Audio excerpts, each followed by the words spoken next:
Do you want to know how you can log in to your Chamberlain University student portal? If yes, then this video is for you.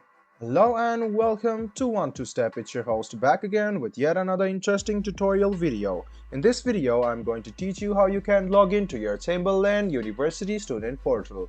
Go ahead and open your Chrome or Edge browser. Go to the Google search bar and search for Chamberlain University student portal.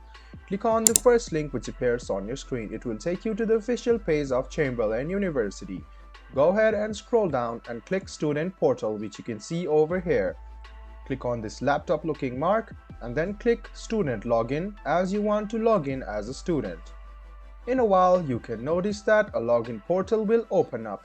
Now, what you need to do is fill your user details such as your username and your password. So, after writing down your username and your password, click Sign In.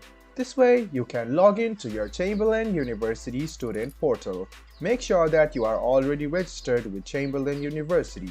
If not, your password and username will not match. You can also click on Remember Me, and if you have any kind of confusion in signing in and need help, this is the link you want to go through. I hope this video about how you can log into your Chamberlain University student portal was helpful for you. If you still have any kind of confusion, please do mention us on the comment section down below. Like the video, subscribe to the channel, and do hit the bell button for more. Hope to see you in the next video as well. Until then, goodbye, take care, and make sure you enjoy.